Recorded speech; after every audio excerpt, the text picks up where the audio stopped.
Vem comigo que eu vou trocar uma ideia com você sobre a igreja como um corpo. O pastor Costa Neto falou um pouquinho sobre isso hoje.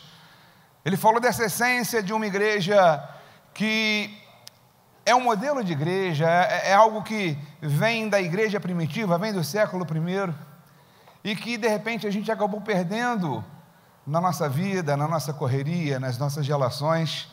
Parece que a gente se distanciou, e essa igreja que precisa andar junta, conectada, parece que cada vez mais se separa. Parece que vive em meio a uma série de crises, de divisões, mas na verdade Deus está nos chamando a estar conectados em unidade, como era a igreja do século I. Você recebe isso? Diga amém. Amém. Quando a gente olha para essa criança, essa linda criança, que se eu pedir para você olhar para essa criança, obviamente você olhará e verá a beleza dessa criança como um todo. Se você não for um profissional de área de saúde, você não vai segmentar essa criança, ou seja, você não vai olhar pernas, braços, mãos separados, você não vai olhar para o rosto e olhar para as sobrancelhas, olhos, bocas, boca e orelhas, você não vai fazer isso. A não ser que você seja um profissional da área de saúde, ou alguém que lide com alguma parte do corpo. Por exemplo, a minha esposa é dentista, e quando ela olha para alguém, quando eu apresento alguém à minha esposa, automaticamente ela já faz um retrato dos dentes, da cor dos dentes, da arcada dentária, se tem mordida cruzada ou aberta. Está no DNA. Mas isso não é minha esposa, qualquer dentista. Se você tem, de repente, se você é um ortopedista, você vai olhar a pessoa e de cara você vai saber se ela tem lordose, escoliose, se ela está andando meio torta e tal, aquele negócio todo. Mas, de forma geral, via de regra, em condições normais, a gente nunca olha uma pessoa, uma criança, de forma segmentada. A gente se habitua a olhar a harmonia do todo, a beleza do todo. E quando nós olhamos para uma igreja, a gente acaba se deparando com algo desse tipo. Quando a gente olha para essa criança, a gente esquece, por exemplo, e a gente nem percebe, que para que ela esteja bonita assim, funcionando, a gente tem uma série de sistemas funcionando. Sistema esquelético, sistema muscular, sistema respiratório, sistema circulatório, está tudo em funcionamento. E cada um desses sistemas, eles possuem estruturas que são interligadas, e o trabalho de cada uma delas é importante e imprescindível. A gente só olha a criança aqui e vê dessa maneira, porque todos estão trabalhando de forma harmônica. Às vezes, estruturas que nós não percebemos, que para a gente passa assim aos nossos olhos, mas estão ali trabalhando e são fundamentais nesse processo. O apóstolo Paulo, ele falando sobre a igreja, ele vai comparar a igreja a um corpo. E talvez, inspirado pelo Espírito Santo, creio eu, ele tem essa inspiração em função da conectividade, da interligação, da relação de dependência que você tem entre as partes. Ele vai dizer o seguinte: assim como cada um de nós tem um corpo com muitos membros, em Cristo, nós que somos muitos, formamos um corpo onde cada membro está ligado a todos os outros. Paulo nos traz essa relação, ele usa um corpo, o Espírito Santo usa a figura de um corpo, Paulo escreve falando para a gente, cara, a igreja é como um corpo. A igreja precisa andar conectada, a igreja precisa ter unidade, a igreja precisa saber, ou seja, que depende um do outro. Se os sistemas que nós vimos daquela criança estivessem um em falência, em outro lá em cima trabalhando a todo vapor, aquela criança não estaria saudável como ela está. E Paulo, ele passa essa visão para a gente, essa questão, ele é sensível a isso e passa a gente, a uma igreja, ou seja, equiparada a um corpo. Eu não sei se você sabe, isso aqui, eu passei 31 anos da minha vida servindo ao Corpo de Fuzileiros Navais.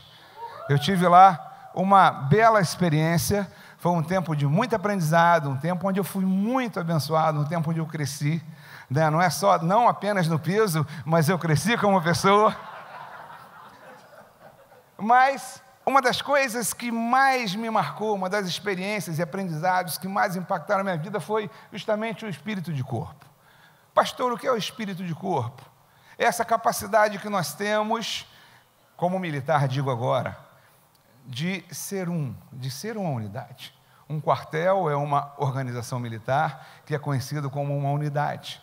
Quando você olha você fala de um quartel, a unidade X, a unidade Y, porque há ou seja, eles são um. É um por todos e todos por um. E aí, nós, naquele ambiente, comíamos juntos, nós dormíamos e acordávamos juntos. Quando comíamos, muitas vezes a comida era dividida por todos nós. E se você é militar, você sabe que naqueles treinamentos, eu me lembro que muitas vezes o cara chegava, o instrutor, com um pãozinho daquele pequenininho, não era um pão francês grande, mas ele falava assim, isso aqui precisa dar para os 45. E cada um mordia um pedacinho, porque aquilo era para ser dividido para todos nós. Isso gera na gente, isso gera em nós um espírito de equipe, um espírito de time. Aquela coisa não é para mim, mas é para o conjunto. E a igreja precisa ser assim. Qualquer igreja saudável precisa ser assim. E a igreja do século XXI precisa ser assim. Eu posso ouvir um amém? Amém.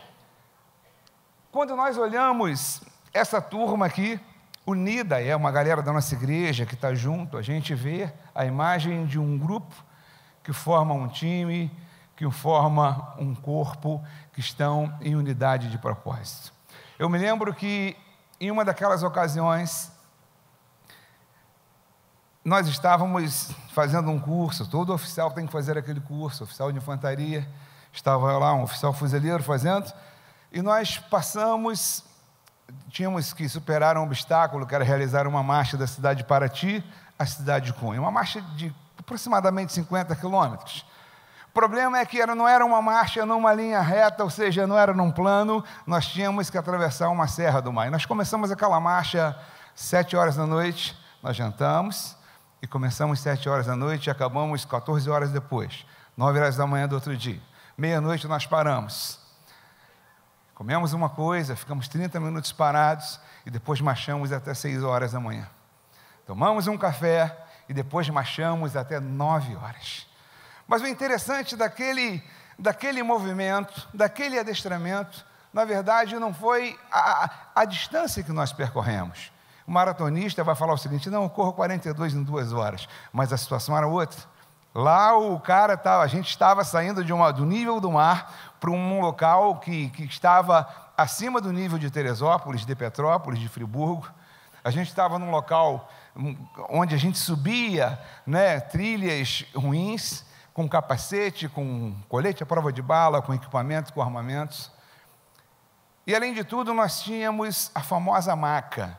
Nós tínhamos uma maca, que era a marca registrada da nossa unidade, do nosso ninguém fica para trás. E aí o instrutor falava o seguinte, ele nos chamava pelo número, fulano, 02, você agora é baixa, você está doente, e agora esse cara vai para a maca, simulava que o cara estava doente, ou estava ferido, alguma coisa do tipo, e o pelotão tinha que levar. Nos primeiros 1.000 metros, 1.500, 2.000 metros, o pelotão ia se revezando com alguém nas costas. Mas quando chegava com 10 quilômetros, aquele indivíduo nas suas costas se tornava uma coisa tão pesada que você não aguentava mais. E nós tivemos que andar quase 48 quilômetros com aquele combatente nas costas. Isso mostra para a gente que naquele ambiente ninguém fica para trás. A relação de interdependência é total, a relação de confiança é total, a relação de cumplicidade é total. Por isso somos irmãos de farda. Naquele ambiente não há espaço para egoísmo, não há espaço para alguém que olha e deixa a pessoa. Muito pelo contrário, você precisa levar o seu inimigo. E igreja é isso. A gente leva aquele que está precisando, a gente leva aquele que está ferido, a gente leva aquele que precisa da gente, a gente está ali para ajudar. Você crê nisso? Essa é a igreja. Essa é a igreja do século XXI. Essa é a igreja do século I. Esse modelo não mudou. Mudou a forma da gente comunicar, mudou as mídias que a gente vai estar comunicando a palavra, mas esse modelo de unidade, de sermos um, isso permanece para sempre. E vai ser assim no século 22, no século 23, até Jesus voltar. Esse foi o modelo estabelecido por ele. O modelo da igreja que não deixa ninguém para trás. A igreja do somos um. Quando eu olho, por exemplo, para o lema dos americanos, dos Rangers, eles vão falar o seguinte, isso é um lema deles. E eles juram isso, eles prometem isso uns para os outros. Olha, eu nunca deixarei um companheiro atingido cair nas mãos dos inimigos. Não me importa o que aconteça, não importa o que me custe, se você precisar de mim, eu estarei lá. Essa é a igreja do século 21, uma igreja que, se você precisar, nós estaremos lá. A igreja vai estar presente. Eu estava aqui agora, recebi uma pessoa que eu nem sei o nome, me desculpa, mas eu fiz uma visita no hospital há pouco tempo atrás e o cara falou, pastor, cara, eu estava infartado no outro dia, você foi no hospital me visitar. E eu nem lembrava disso. E ele falou o seguinte, cara, foi tão bom aquele dia que você foi lá. Cara, minha recuperação foi plena, eu saí de lá rápido, eu queria te dizer isso, te agradecer, foi muito importante você ter ido lá. Essa pessoa está aqui ainda? Está ali. Isso é igreja. Eu não estou falando isso para você olhar para o pastor Jorge e falar o seguinte, cara, ele está falando porque ele fala, não, absolutamente, eu estou falando de uma postura, da gente assumir as causas uns dos outros. Essa é a postura que a igreja precisa ter, uma igreja que se preocupa com pessoas, não com coisas, uma igreja que se preocupa com vidas e vidas conectadas. Esse é o modelo de igreja que nós precisamos. Vocês concordam comigo? Uau, beleza, hein? E essa questão de você não deixar para trás não é novidade. Jesus já nos falou isso, quando ele vai falar para a gente na parábola das ovelhas perdidas, da ovelha perdida, e nós cantamos isso hoje de manhã com o Bené. Ele vai falar o seguinte, cara, qual de vocês que, cara, tendo 100 ovelhas, e se você perder uma, você não vai deixar as 99 aqui e vai atrás daquela, até encontrar. Essa é a igreja do século 21. Deus precisa de uma igreja que seja conectada, simples, descomplicada, uma igreja alegre, uma igreja contemporânea, uma igreja atualizada com tudo que está acontecendo hoje, mas que tenha a essência de ser uma igreja que se preocupa com outros. Uma igreja que viva em unidade. Uma igreja que realmente seja o retrato da igreja primitiva. Um dos maiores desafios para a gente, da nossa igreja, na igreja do século 21, é resgatar esse sentimento de que nós somos um corpo, de que nós somos um, de que realmente essa é a igreja de Cristo. Ele não está olhando para a gente falando o seguinte, cara, olha, eu quero 5, 6, 7 milhões. Não, a igreja de Jesus é essa aqui. É uma igreja que não está limitada a paredes, a espaço, mas é uma igreja que é conectada por Jesus e pelo seu Espírito Santo. Aqui a gente tem gente de várias denominações. Essa é a igreja de Cristo, essa é a igreja do século 21. Eu posso ouvir um amém da sua parte aí? Um sociólogo polonês, ele vai falar o seguinte, filósofo também, ele vai falar o seguinte, Zygmunt Bauman, ele vai falar o seguinte, talvez o que mais seja atraente nos relacionamentos virtuais não é a facilidade de você se conectar com as pessoas, mas de se desconectar. Hoje com a nossa mídia, com todo esse arcabouço tecnológico, ao invés de nós estarmos mais unidos, mais juntos, mais conectados ao outro, teoricamente nós temos centenas e milhares de amigos, mas na verdade as nossas relações estão fragilizadas. Nós temos relações que dizem para a gente o seguinte, cara, nós gostamos, nos habituamos a essas relações, basta clicar que eu me desconectei. Enquanto as coisas estão ótimas, as coisas estão fluindo, enquanto as coisas estão tranquilas, cara, eu estou naquela relação. Mas quando eu não quero, eu vou me desconectar. Não é essa a igreja que vai fazer a diferença nesse século. A igreja de Jesus é uma igreja que se preocupa com pessoas. A igreja de Jesus que vai fazer a diferença nesse século é uma igreja que tem todas as características do momento. uma igreja isenta de religiosidade, mas uma igreja que traz na essência, no coração, esse sentimento de que somos um corpo. Eu posso ouvir um amém? Amém. É isso aí.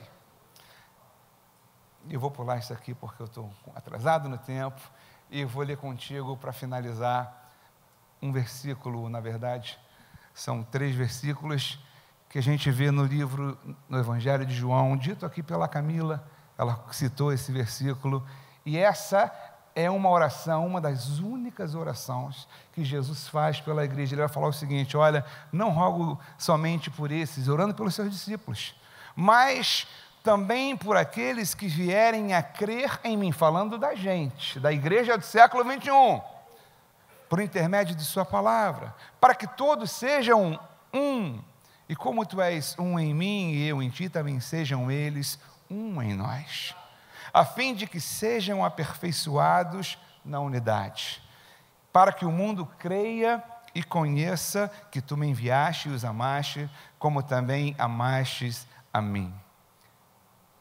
Essa igreja unida, essa igreja ligada por essa unidade, vai fazer com que o mundo conheça e creia que Jesus foi enviado por cada um de nós e que Jesus se torne conhecido através da unidade. Por que a igreja de Atos era uma igreja que prosperava e que crescia? Exatamente porque era o retrato disso.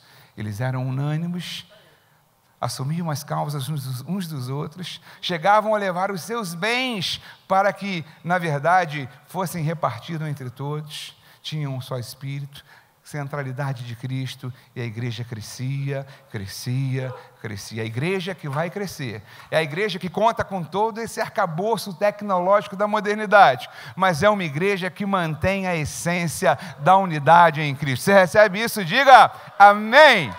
Muito obrigado, galera. Fui!